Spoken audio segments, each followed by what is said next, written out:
He's Jeff King. I'm Andy Erickson. This is not another shooting show. We go to Henderson somewhere. I'm waiting for it to open. North Carolina. You think I would have had that open already? The Henderson Police Department said a man accidentally shot himself while in his car outside a McDonald's on Friday night. Jeff, where do you think the bullet went through his body? I'm going to say through the crotch. According to police, officers were called to the fast food restaurant around 8:30 p.m. Once on scene, they found a man sitting in a car in the drive-thru lane with a single gunshot wound through his left thigh. Hell yeah. Henderson police said their preliminary investigation revealed the man, 20-year-old Wyatt Cole Holbrook of Bunn, North Carolina, was manipulating a firearm in the drive-thru when the weapon discharged. In other words, he pulled the trigger and shot himself in the fucking leg. According to police, evidence on scene indicated Holbrook may have been drinking alcohol before the incident. Was taken to a local medical facility and treated there for his injury. By the way, CBS17.com, spelled there Their. Well done. Henderson police said the investigation remains open and ongoing.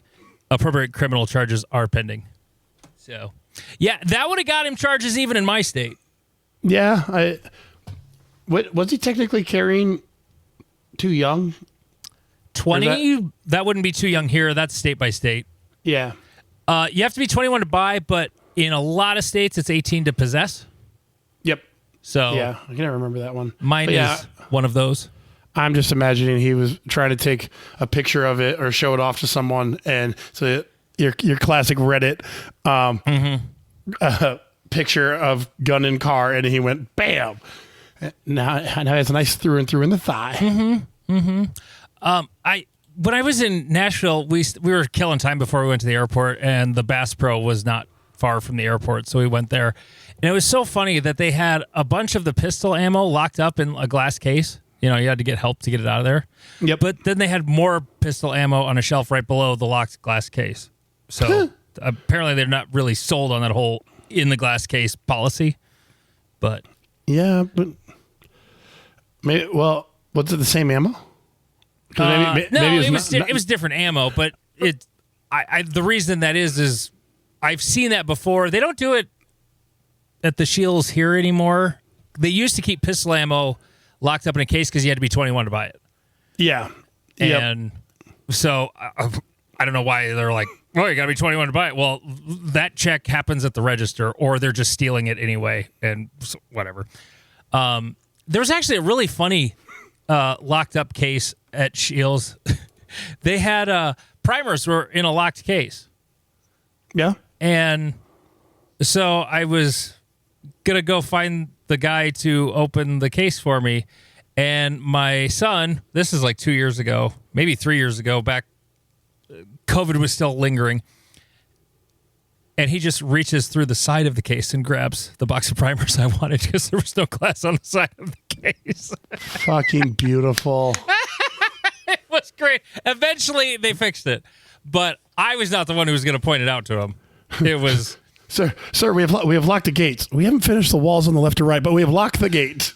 Hey, it'll keep stupid people out. I mean, you were looking for someone to unlock the door, so... I'm not going to be too judgmental on the people who fell for it.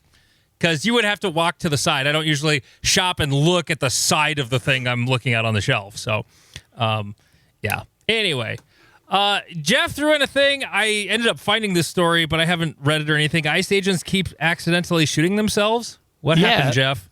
So this was reported on February 18th, 2026, but it appears that it's from March of last year. So 3 federal immigration agents accidentally shot themselves in the leg during routine training exercises within 2 days of each other last year, according to internal documents reviewed by Newsweek. A 4th incident involved an accidental taser discharge. So someone shot someone else with a taser, and you just hope they went in the face. If you're driving a car and you accidentally torch off a round, what's worse, a bullet? I mean, in the short term, what's worse, a bullet or a taser? That's a good one because it'll be dependent where it hits you, but I feel like the adrenaline and the shock could give you enough time time to be like, okay, I need to pull this bitch over. Whereas a taser's literal job is to be like, hey, I can't move my arms and legs. I'm locking up your whole body. So, it could also force you to push the accelerator down harder because you're locking out. Yeah. Ooh, that's a good question. I think at the moment the shot's fired, I think taser's probably worse. Long term, the bullet's worse. Correct. Oh yeah, 100%. Yeah, because the taser should last less than 30 seconds and you're back to normal. But the gunshot, well, now you have a hole in your thigh. That's a little harder to get back to normal, for sure.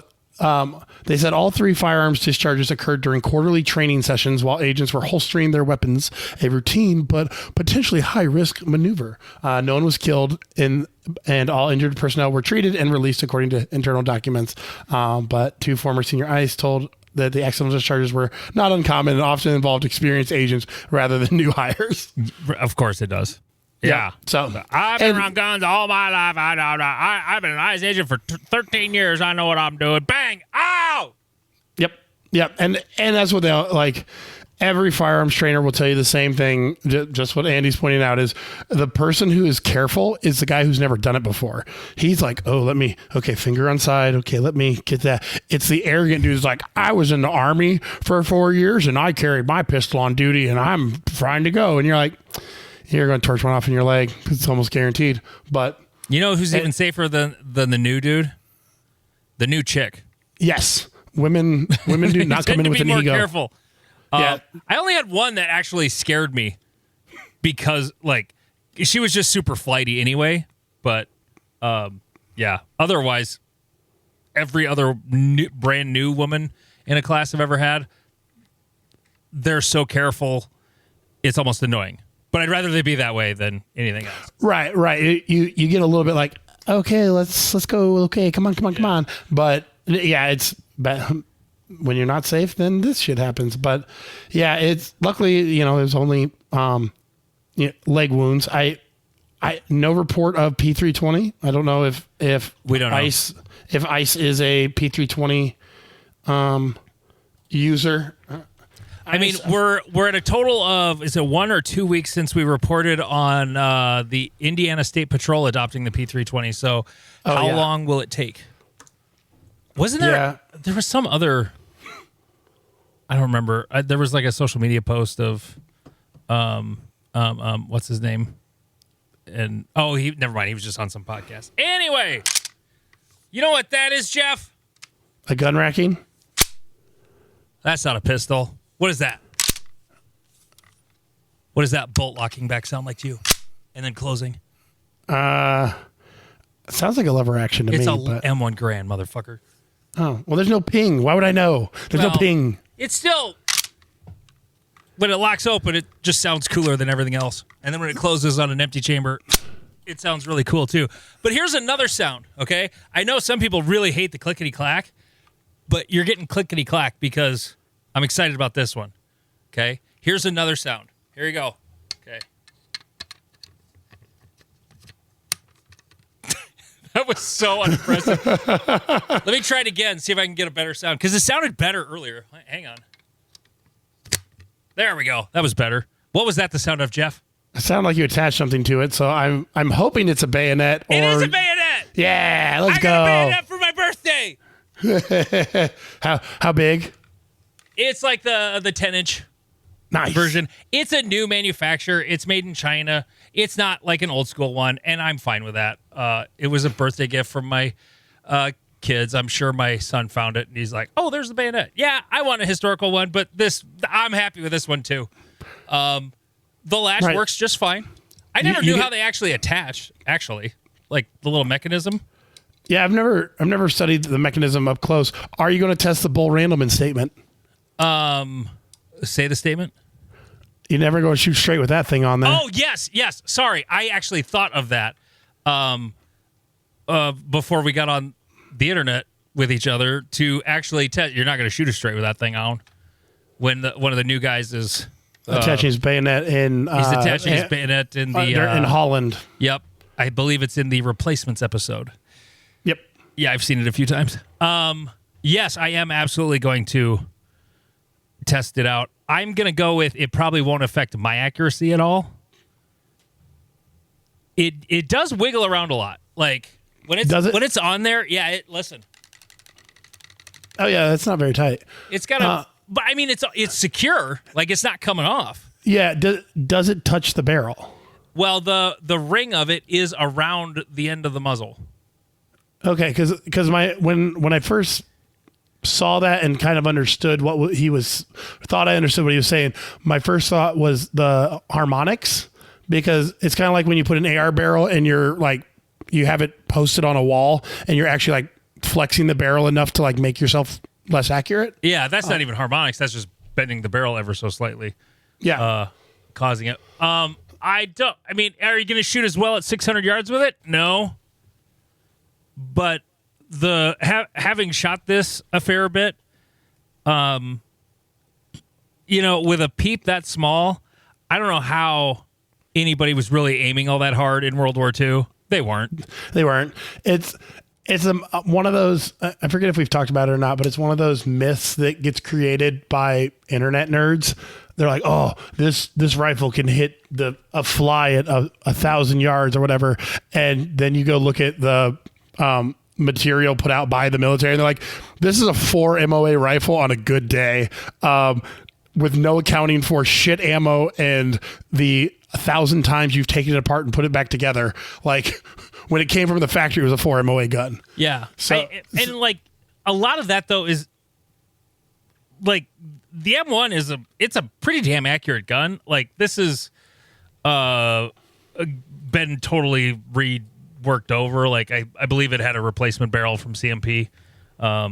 So it didn't even have like measurements because it was all new. So but I've shot bullets an inch apart with this thing at 100 yards. So it's pretty reasonably accurate. Yeah. The thing is though, like shooting it fast under stress, I have a feeling there was a whole lot of my eyeballs are looking in a neighborhood I want to throw bullets, and that's where it went bang, bang, bang, bang. Yeah. And how long are you going to leave your head up to actually aim very sharply through the peep? Probably not very long. There's a lot of point shooting, like watching videos out of Ukraine and Afghanistan and Iraq and all those places. Like you're saying, pop over wall, spray, make lots of noise, get back behind wall. Yeah. But then if you read that book I talk about all the time, the American Rifle, a biography written by Alexander Rose, there were these two camps back in, it was like a lot of NRA and military people. There were the progressives and there were the diehards. The progressives don't attach politics to the term progressives in this context. It has nothing to do with it.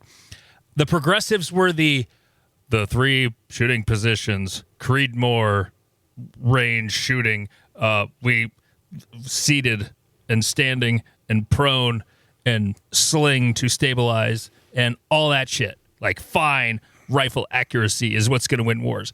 And then there's the diehard camp who's like, we want machine guns and lots of bullets. We're going to throw a lot of shit while some other guys go around the side and then get them from there. Yep. And that's where, the M1 sort of helped do both. Yeah, it was pretty good at aiming when you wanted to, but it also could throw rapidly bullets downrange. Granted, you're out after 8 rounds, but hey. Everyone else was out after 5. And it took them longer between shots. Right. So yeah, many people get very uppity about, the MOAs and this, and you're like, you had random dudes that were like, hey, here's 2 weeks on a rifle range. Okay, go. Yeah. We're like, oh, they were all farm kids. No, they weren't. Like they pulled New Yorkers and Chicagoans and all the people who'd never touched a gun before. My grandfather talks about, I asked him about, doing all this stuff, and he's like, yeah, I shot a rifle at the rifle range, and then he was trained as a mortarman, and when he got to the depot, they were going to turn him into a rifleman again because mortarmen don't die. But he could type, so he got sent to the MacArthur's headquarters. And when they sent him to Japan after the war, he's like, that was the only other time I touched a rifle. And he's like, I was the only one who was trained how to use it because everyone else was trained as a typist to start with. Oh. And so they issue these rifles to a bunch of typists who didn't know what the fuck was going on. Wait, doesn't everybody get some of that in basic? No, at least the way he described it is that he was basically trying to teach these guys, like, hey, like, here's how you hold it, and like, here's how you take care of it or whatever. And that, that's his story, but they just gave these random typists like, hey, here's your M1 Garand, go. This bayonet is not sharp enough to cut paper. I'll say that. It has an edge. They like lasered an edge on it or something, but it's not sharp, not at all. But it's very stabby. Like, the point is pretty sharp. I would not want to get stabbed with this thing. And I mean, that's really what it's meant for anyway, is being a stabby thing. The when you were talking about the rifles and the New York guys and whatnot, yep. I remember asking my dad when I was a kid, because he had mentioned how he was really pissed that he made whatever the second highest level is. He missed it by like 2 points, one shot. Yep. Sharpshooter or marksman, whatever. I think sharpshooter is the highest. Whatever the highest one is, I can't think of it. He just missed that, but I said, so were you like one of the best shots? He's like, no. The guys who had never shot guns were the best. Because they listened to the instructors. Because all they did was listen to the instructor because they didn't know what the fuck else to do. Grandpappy told me. Yeah, he said the best shooter in his boot camp, whatever they call the class, was a dude from New York who never shot a gun in his life. And he just did what they told him. And yeah, when you have no bad habits, it's pretty easy to do well when you're getting coached on something. So, yeah, I'm going to put the bayonet back on the rifle now and just... Oh, there. So that was that was a good one. Historically, military bayonets were not razor sharp because if they were too sharp, they would get stuck in the bone. Oh, that's interesting. Fun fact. I'm just so used to knives being sharp, and it looks like a just really long knife. But oh yeah, I'm sure they got sharpened all the time to use as a knife, because the last bayonet charge from the American military, it might have been in the Philippines in World War II, but I thought I remember hearing about one in Vietnam. That could be. I think there was there a bayonet charge in Vietnam? Yes. Documented instances of bayonet charges during Vietnam. Were they with M16s or M14s? That's what I want to know. Right, because the Google machine tells me that the last official or like recorded one was in Korea. So, I guess Quezon, the Marines had one. Australian Army in 1967 in Drang Valley. Some North Vietnamese forces used bayonets. So, there you go. All right. On that note, patreon.com/notanothershootingshow. It's only $3.57 a month, and you will get all of the second episode every single week. This is the first episode.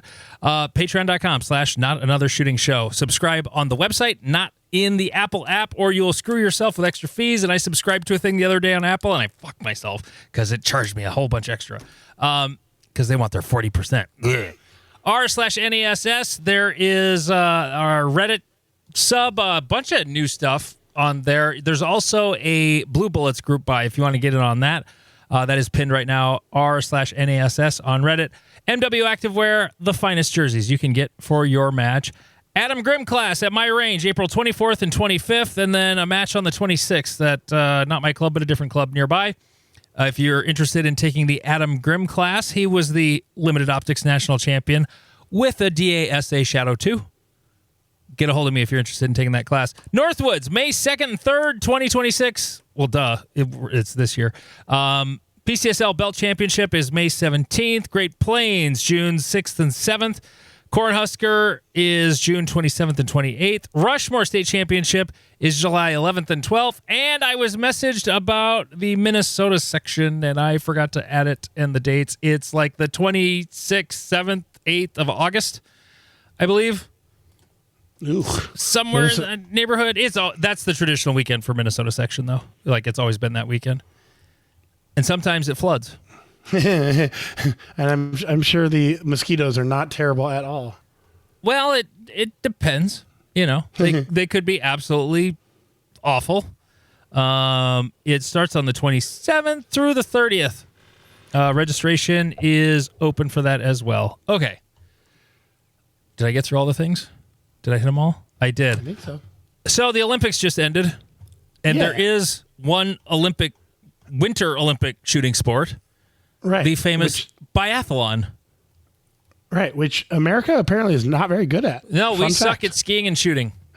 Yeah, you're going to be absolutely shocked by who won it. The French came out with 6 golds, 4 silvers, 3 bronzes. So that they beat the reigning champions, the Norwegians, who came in with 3 gold, 5 silver, and 3 bronzes, and then Sweden one gold, 1 silver, 1 bronze, and Italy rounds out everything with 1 gold and 1 silver. So that is quite a remarkable thing. You know, we're known as the gun place, but apparently, yeah, but we're chubby. We are. We do not ski. We're great at these stationary shooting sports. Yeah, because looking at some of these, so the biathlon events, there's actually 11 of them, which was shocking.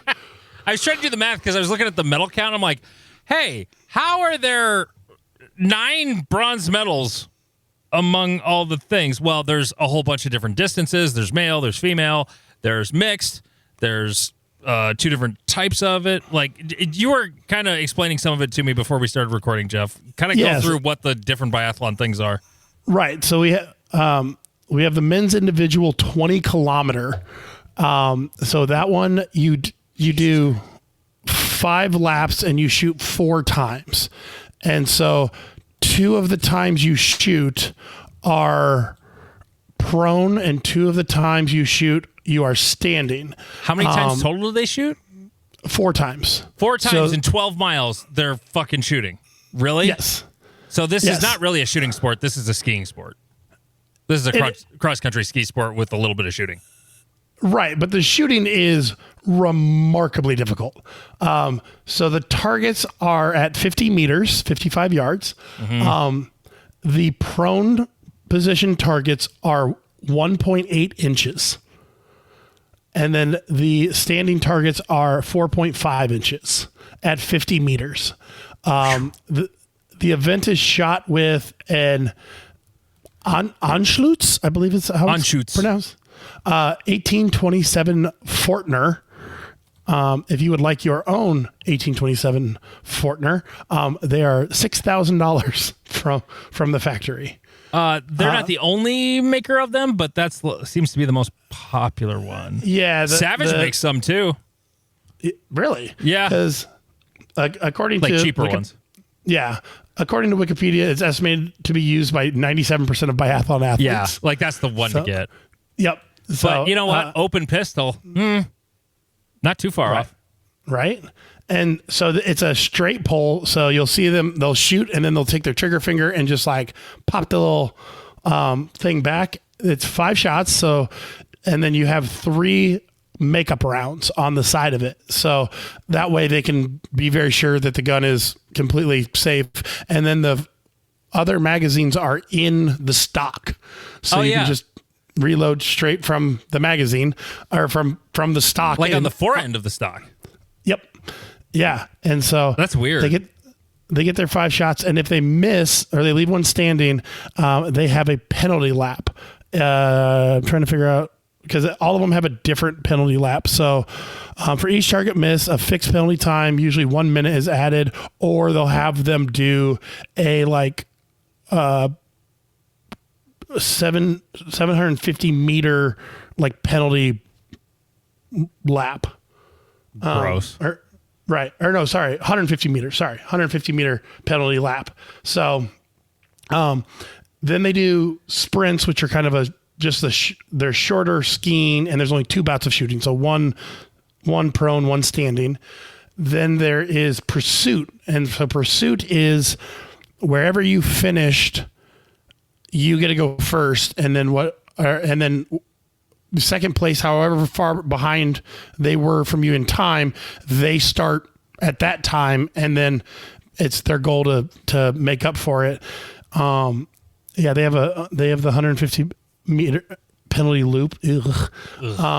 Like this, you're not winning me over with this. Oh no. I Googled how much the magazines cost. Guess how much a 5-round magazine costs made by Anschutz? $87. $95. Oof. They have with like a red 22. base pad, and then they also make, it's still a 5-rounder, but it's long. Like just the body of it is longer, I'm guessing, just so you can, easier to grab or something like that. Yeah. The Savage 5-round. Now this website that sells the Anschutz magazines, they're also selling like the Savage 5-round, a CZ 457 5-round. So there are some more affordable options out there, if so inclined. But more affordable, $3,000.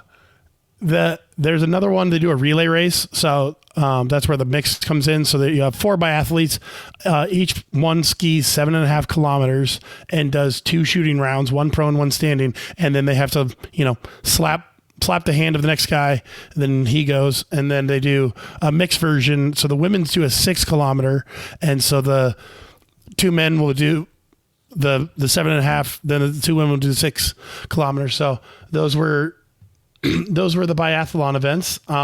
It used to be done with your country's military rifle. Like that's how it started. yeah, I remember you mentioning that one time.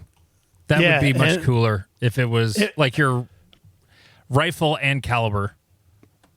Which, yeah. So, I mean, well, as long as it's a service rifle, I'm sure if somebody, if the targets are longer, then, oh, yeah, we're going to use the 7.62 by 51 cartridge. But if it's a shorter one, we'll use the 5.56 instead. That definitely could be cool because it says the competitions from 1958 to 1965 made use of high-power centerfire cartridges such as the 30-06 and 7.62 NATO before the 22 was standardized. It takes some of the fun out of it. And now, here's kind of a funny reason why it wouldn't work to do military rifles, because countries that won't go to war can adopt dumb military rifles so that they can have advantages in these sports. Oh, God. So, like, Switzerland is never going to war with anyone. Like, no. But they can 100% be like, yeah, we're totally adopting this match grade barreled yada, yada, yada. And it's totally our service rifle. That's like, oh, we need to equip 1,000 people with it. Cool. We ordered 1,000 of them. Awesome. No, they should just make everybody shoot it with an AK. I mean, there's been more of those all over the world than anything else. So that would be hilarious. Yeah, the AK Olympics. So I went to mostly Tennessee, but I spent a day in Alabama. My niece got married. Very sort of like a half hour from Chattanooga, Tennessee. We flew into Nashville because the flight timing was way better. I ended up with my rental car was a 3/4 ton Ram pickup. I got a pickup. I wasn't counting on it being a 3/4 ton. And the Rams are fucking big. I was parking far away and irritating my brother the whole time, but it was a nice ride. So did that, was intending to go see some live music when we were, and have some hot chicken on Sunday after the wedding, but the wedding was really fun. Really fun. And we were both kind of wrecked on Sunday. So we did go to the Jack Daniel's distillery, did the tour there. That was really cool. Super duper cool.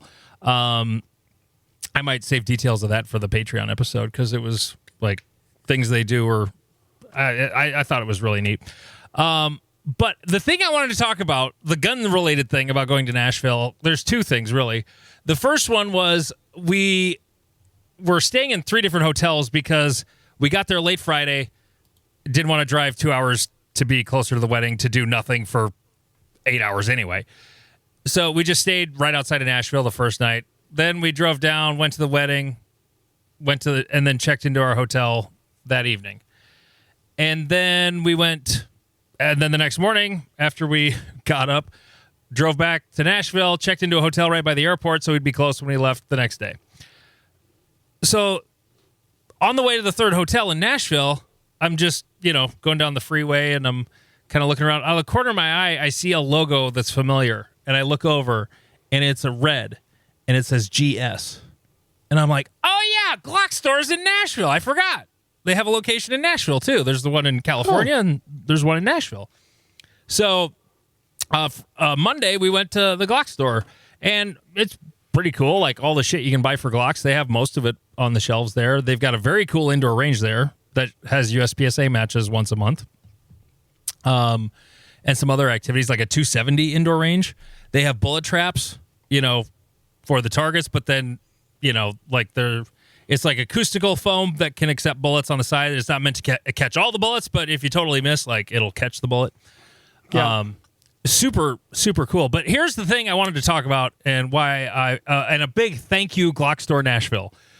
Because as soon as I get there, I see on the wall the extended button mag releases that you can get for a Glock. It's the regular Glock mag release that they tap a couple of very tiny screw holes in, and then there's this extended mag release button that you screw into that mag release. And I have them on all my competition Glocks. But I have 3 of those mag releases, and I lost one of the screws for one of them. There's one screw in there, and there's the little button thing that attaches to the thing, and the other screw is just gone. And This is not a screw, I have no idea what size it is. It's tiny. Itty bitty bitty. And so I'm like, hey, do you guys have any of the screws for those? And this lanky kid behind the counter is like, let me check in the warehouse, see if they've got any of them laying around. And sure enough, he hands me 2 of the screws, wraps them up in a little thing, and is like, don't worry about it. That's nice. Hey, I'll pay $10 for these screws. Seriously. I was happy to pay money for the screws, but they just gave them to me. It was great. I was going to buy, the brass plugs. They have a shorter brass plug, not the big long one. Yeah. But they don't have it for the Gen 517, or at least they didn't in store. And they were all out in their warehouse too. So I was like, oh, sad face. And they didn't have any of the Gen 6 stuff in yet. They're still kind of testing their stuff for Gen 6, whatnot, because it just came out a month ago. So they've got some stuff on their website, but they didn't have any of it in the store. So I don't know if it's actually ready to go or not. But anyway, thank you, Glock Store, for the screws. Really, really appreciate that. I flew down. This is the first time in my last 3 or 4 plane trips that I flew without a gun. So I did not check a bag, did not travel with a pistol, and it was so much easier. Right. I mean, it's not hard to fly with a gun. You just have to check a bag. But when you check a bag, you have to get in that giant fucking line with everybody else who's checking a bag. And it takes so much longer at the airport, especially at an airport like mine in Sioux Falls, where, it's a regional airport. At times you can wait for a while, but the long wait is never at TSA. The long wait is at check-in if you're checking a bag. And because a lot of the people who are going places, especially I flew Allegiant down to Nashville, it's basically a vacation destination airline. So people are going on vacation for either a short trip or a long trip. And so they're all checking bags, and it's a long wait. So I didn't have to wait. And it was so much easier to not worry about the pistol, because there were places I would not have been able to carry it. And Tennessee was a little... the thing on handgunlaw.us was a little all over the place in terms of... I was going to have to study to figure out where I could go, and I'm just like, fuck it. I just won't. I'm not going anywhere crazy. So pretty much everywhere I was going was going to be a place where it would be kind of inconvenient anyway. So... Look at you. You survived. I did. I didn't even bring a pocket knife because I wasn't checking a bag. I couldn't bring a knife. Those guys on RCCW, they according to them, you've died 17 times just in this conversation. I still brought my holster though, so it was fun. Well, that's good. That's good. Just you gotta keep that practice. Just in case I found a pickup 19, I was ready to go. I mean, I'll always be ready. So, Jeff, you agree with everyone on all gun policy stances, and it's annoying. What the fuck are you talking about? Yeah, I was sitting there talking with someone, and I came to the realization that I can agree with everyone on every gun policy. You just got to give me like 5 seconds of context. I'm like, yeah, that makes sense. Because if you think about it, if you were going to start a country tomorrow, would you let everyone have a gun? And if you're logical about it, you go, no, there's a lot of fucking dumbasses out there. I probably wouldn't let everyone have it. And then you're like, but should no one have a gun? You're like, there's a lot of fucking dumbasses out there. No, some people need some guns. Like, okay. Now I kind of see where this bit's coming from. Yeah, and then you're like, well, do you need like heavy firepower? And you're like, on a reasonable day, you're like, no, you don't need like heavy firepower. And then like you watch Mexico, and you're like, well, maybe you do need like an M240 like mounted in the back of your truck every once in a while. You never know, and it just becomes one of those. Anyone who could be hardline on a topic like there's like. Shall not infringe. You're like, there's some infringement that is reasonable. Like, my favorite joke right now is everyone who's like, I don't have level 4 plates. I have tannerite and ball bearings. We're going out together, motherfucker. I haven't heard that one. That's funny. And you're just like, that we are able to just buy explosives that you can combine two things together, and then all you have to do is shoot it with a high-powered rifle, and boom, is remarkable to me. That nothing has ever, other than people injuring themselves, that there's never been a recorded case that I'm aware of it being used as like a car bomb or like an ambush or anything. Is remarkable. Criminally, I've not heard of it. It doesn't mean it wasn't. Right. Or it was sort of, I'm sure it was used incidentally, criminally, in some way, like, I mean, it's for something little like, disturbing the peace or, right. Because you would think that you're like, hey. But not in and of itself as like an explosive. No, I've not heard of that ever. Which is fucking remarkable because you just thinking about it, you're like, oh, hey, I want to break into that dude's house because I know he's got lots of money because he's a drug dealer, but his door's reinforced. You know what I'm going to do? Put 20 pounds of tannerite in front of it. Like, that'll make a hole. I just Googled tannerite used in crimes. Now, the first, it's all information. Every link is, first is the Wikipedia page for tannerite. Then it's binary explosives for ATF. And then it's Ian Juris, some tannerite, legal rights, whatever. And then finally we get down to the Des Moines Register from October 7th of 2020. And I don't know if this is a county in Iowa, but it said the Dallas, a large tannerite explosion rocks Dallas County windows. So, like, it was. They bought a whole bunch and set it off all at once for like, this will be cool. And that was itself the crime, Right. Like they just set it off and it was really loud and it scared people and that was it. Like you said, disturbing the peace. Right. So, yeah, that kind of thing. Yeah. So it's just one of those like, I don't know. It's annoying to agree and disagree with everyone you talk to. And like when you're not trying to be an obtuse asshole like I can be sometimes. Yeah. It was just one of those funny things of talking with someone. I'm like, yeah, no, I totally believe this, but I'll also I totally believe that not everyone needs to carry a gun all the time. But then I watch like a video on the IRA and I'm like, fuck yeah, let's go. Yeah. Hell yeah. Are you saying you're wishy-washy, Jeff? No, I'm saying that I can morally justify lots of different opinions. Okay. One of the IRA thing was kind of actually funny. Some IRA commander died and they like flooded the streets and like marched his casket to the graveyard or whatever. And on the way there, 3 dudes ran out with FAL 7.62 rifles, like gave him a 21 gun salute and then ran off. And the cops were like trying to chase them. And the entire crowd was like, no, like that's not how this is going to work. And I'm like, you know what? Props to you guys. So I found this story. It was on CNN. It was in New Hampshire. A guy turned himself in for a New Hampshire gender reveal party. This was from 2021. That triggered an explosion, has been charged with disorderly conduct. So the crime in and of itself, they set off 80 pounds of tannerite. Jesus. At a concrete plant in a quarry. Like, they went down in the quarry next to the concrete plant and set off this big... so they did it safely, but it scared the shit out of people. Of places to do it, that's probably a good one. But 80 pounds. 80 pounds, that would be big.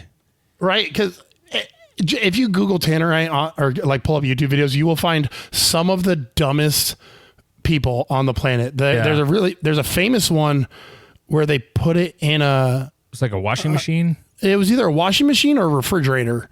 And it was a washing machine. I just saw that video. That video popped up for me the other day randomly. Right. And they're like, the one dude's like standing behind a tree and he shoots it, and the washing machine door like goes on the other side of the tree from him. Like, if his arm was stretched out, it would have taken his arm off. And I mean, well, there was a guy who lost a leg. Oh, damn. In a tannerite thing. That also reminds me of the, you mentioned the Mexico thing, that dude who got, I'll be so pissed if it turns out to be AI later, but I don't think AI would have thought of this because it looked pretty legit. This guy got shot, but it's hard to, it was in Spanish and I couldn't understand it, but it looked like a pistol bullet went through his arm and then got embedded in his lip. Like, the whole bullet. But it looks like, if that was going to happen, it looks like how it would look. It looks like frag, except it's a whole bullet. Yep. Yeah, I saw that one, and he, like all great male videos, he is like, "Oh, guys, check this out!" Like, "Oh my god, like I have a bullet," and you're like, "That's exactly how all men would react to." Oh, I would be like, "I got a fucking bullet in my lip." Anyway, he's not as badass as this random Mexican National Guard soldier who's in firefights. Clearly not as badass cartel as that guy. No, that shit was wild. I was on vacation the whole time the news was coming out about that. Like, so a guy got taken out by Mexican Special Forces raid, and then they got mad and started shooting up the country. Yes. That's basically the long and short of it. Yeah. Is it, they killed El Mencho, and they basically were like, "Hey, we can't look like bitches. We gotta start doing some shit." More than 70 people were killed in the aftermath, including National Guard troops, prison guards, and cartel members. Gunshots continue to ring out for days after. The State Department urged citizens to shelter in place. There were, like you were talking about, there was a lot of AI videos. Like I didn't fall for it, but I was like, oh, that's interesting. There was a video of a plane being completely on fire, and that turned out to be AI. Oh. The government, approximately 10,000 troops were deployed to quell the violence in the area.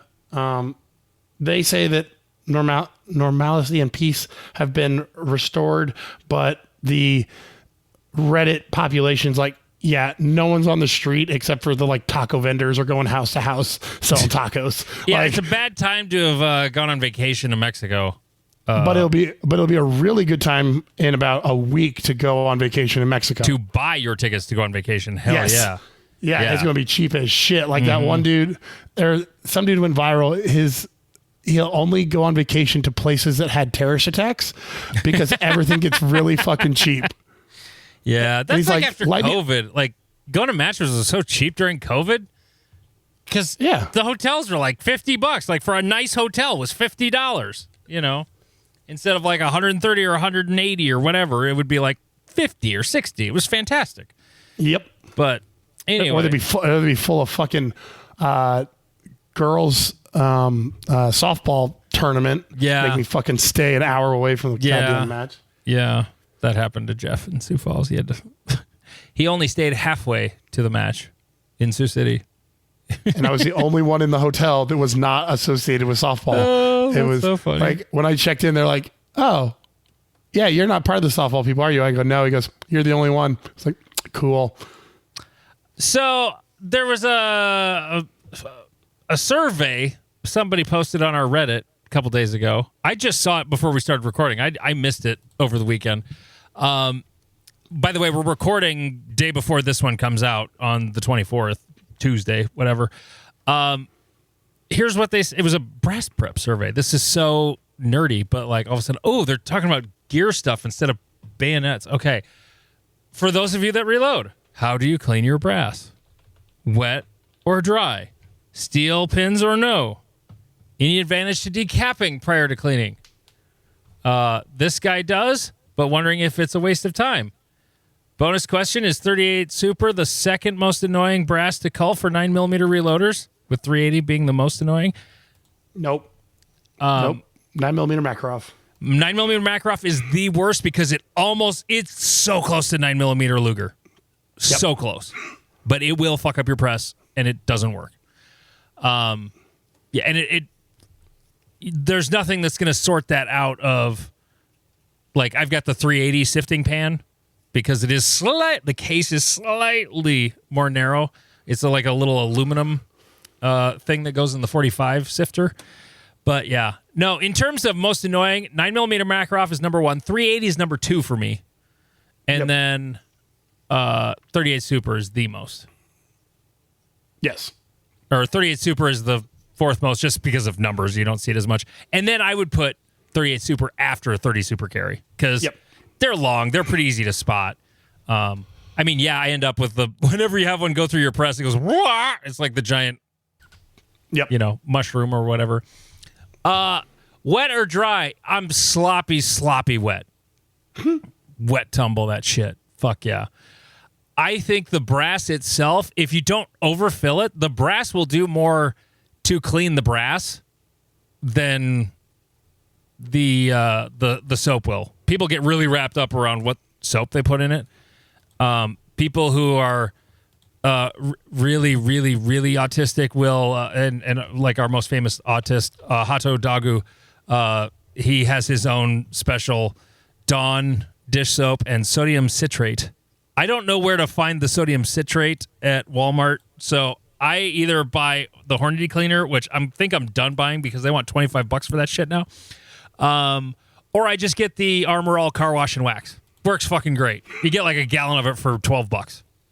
So, yeah. Jeff, do you do any of that? Any brass prep? So I am still dry tumbling. Oh, that's right. We did talk about this. Yeah, because that was what I was told to do, and so I did it. And somebody dumb told you to do that. Right. Well, they also told me to do it 8 years ago. Like before the wet tumbling was a big deal? Yeah. So okay. Yeah. Because that got really big about 8-9 years ago, somewhere in there. Yeah. So I was probably dealing with someone. It was probably Joel or someone at my club that's been doing this for a lot longer, and they were like, "Yeah, I just dry tumble," and so I've always just dry works. It just takes like a day, like 24 hours for it to actually work. Right. Well, and because I do 5-gallon buckets, like I can do a third of a 5-gallon bucket in my shaker, or like. Oh, really? You can do that much? Maybe like 1/5. I don't know. I can do a lot. And so it takes 2 or 3 hours to do. You put a little bit of brass polish in with the media. You sift it out. Takes 2 minutes. Get the next batch going. So what I do when I'm in a brass processing mood, which is not always, is I'll just leave it running in my gym while I'm not there. Or like when I lived in a house, I would just leave it running in the garage all day. Like it doesn't matter. And so that's why I did it. I would never decap doing that, because then you get the fucking media in the pocket. Mm-hmm. And people would talk about how often you change the media. I would do like a 5-gallon bucket before I would change the media. So it lasts, enough for me. It lasts forever. It's just a matter of how much of the gunk and lead you want in there. My biggest knock on the dry tumbling is just like it aerosolizes the lead and bad shit. Like like you're dealing with dry stuff. And the only thing I ever use dry, I have a dry tumbler. It's not mine. It belongs to my brother, but he hasn't reloaded in like 20 years. The only thing I ever do that is like after I resize rifle cases, or after I load rifle ammo, I'll throw them in there for a bit just to get the case lube off. Yeah. If I run them through my Dillon, that's about the only thing I use dry tumbling for anymore. So I'm not going to put live ammo in the wet tumbler. I have had it go through the or the washing machine, and it fires fine. It would probably survive, but I'm not going to risk it. Do you use a 2L lock and load sonic cleaner from Hornady or what? Whatever their liquid brass cleaner, yeah. It's for either the sonic cleaner or wet tumbling. Okay. And I use like just a little dab, like maybe a capful or a little more, and that's all it really seems to take. It's you don't need a whole lot of it in there. And like I said, if you fill it really full, the wet tumbler, it doesn't clean as good as if you just fill it about 3/4 full. And I don't know where you're supposed to fill it. I forgot what the directions said a long time ago. And a lot of times if I forget about it in the garage after it, because I've got the Frankfurt Arsenal one, it shuts off after 3 hours. You don't have to run it for 3 hours, but I usually just set it for 3 hours and then, it sat overnight. Well, I'm going to run it again in case it like re-soaked dirtiness into the brass just to like kind of re-shake everything off. And then it gets really shiny. So if you ever see me with really shiny brass, that's brass that I I left in there too long. The steel pins, I only ever use steel pins on 223 rifle brass or basically anything but a 30 caliber round because those pins are they're fucking 7.62 millimeters long. And they get stuck in the case mouths of 308 or 30-06, or those are the only 230 caliber cases I've loaded for. So, I will use it on rifle brass, but only 223 or 6 millimeter stuff for me. But it gets the inside. I don't know if the inside's all that important. Yeah, and that's the thing is there's so many like almost witchcraft around like, oh, you got to do it this way and that way and da-da-da. And I'm like, I've been doing the same way for a long time, and my shit, as long as the primers aren't fucked, it like everything goes off. It's fine. They asked, is there any advantage to decapping prior to cleaning? Now, remember, you're taking this from a couple guys who are not very autistic when it comes to reloading. I don't decap anything except when it didn't come out in the press. Like, when it went into the resized die, if it sucked the primer back in, then I have a decapping die on my Redding press that I'll just go ka-chink and pop it out. Otherwise, no, I don't decap because I don't care. That's an extra step for no reason. If I had an 1100, maybe I'd have a separate decapping station on it. Sure, I suppose. But prior to cleaning, no. I know, like, PRS rifle shooters will do that, but they're doing every detail. I think they have more fun loading ammo than they do shooting. Yeah, it's more about the math equation than it is about the actual shooting. I really, maybe not all of them, because there's guys that actually do shoot factory ammo in that sport. Really? Yeah. No, there are, because there's just, some people just don't have that time, But what else was there? No, that was all of it. Yep, so there you go. Everyone wet tumbles except for me. Yep. You're old and busted. Wet tumbling for the win. Just sloppy wet. Just wet. It's better wet for sure. Get as wet as you can. I forgot that the dry tumbling polish was a thing. I had a bottle of that Dillon shit once upon a time. And I didn't notice the difference between when I used it and when I didn't with dry media. So I never used it ever again. Yeah, I can notice you'll start to notice it when you are using the media that's dirty. That's when it works the best. Oh, okay. Or becomes the most useful. But yeah, now I'm on fucking Amazon trying to decide if I should buy a wet tumbler. Get the big Frankfurt Arsenal. Yeah, the 7 liter. Yeah. They make a small one too. I've been tempted to get the small one just to have another one running. Yeah, because that might be the rotary tumbler light, maybe? Yeah, they make a smaller one. It doesn't hold as much. But, here's the other thing that is, a lot of people do this a lot of different ways. I ended up buying one of these, and I love it. It does a great job. I bought one of the, Frankfurt Arsenal sells they don't make it because it's the exact same food dehydrator you can buy at Walmart. Some food company markets, it's the exact same thing with different labels. It's just a food dehydrator with 5 trays.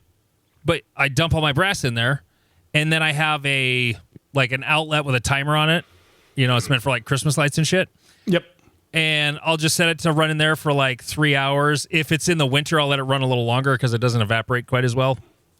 But, run it in there, and it bakes off all the water. And one thing though I will do is, if I'm doing that with rifle cases with 223, like I just did a bunch, I actually have like a media sifter, the crank thing. Yep. I'll put the brass in there just to get all the water out of the rifle cases. It's not really a big deal with pistol. I don't do it with pistol cases, but I do with rifle cases because you will always have some cases that will still have water in it. That would be the one reason to decap if you're wet tumbling. I just realized that would be the one reason to decap, is then you never have to worry about water in your cases. But it's never been a problem for me with pistol. For rifle, it would be. But yeah. And that dehydrator, I think I got mine for like $80 or something. I don't know what they go for now, but Frankfurt, is it Ford or Fort? No, it's Ford. Ford. With a D as in dog. Yep, Ford. Yep. Okay, Arsenal brass dryer. It's a food dehydrator. If you Shield sells it for $67.99. Hornady sells something that's the exact same thing for like $100. It's dumb. But if you look for that and then you search food dehydrator, somebody is selling the exact same thing. I know. I'm not seeing it. These all look a little fancier. But if you want to spend, more than that, then just buy a food dehydrator. Oh, this one looks really close from Walmart.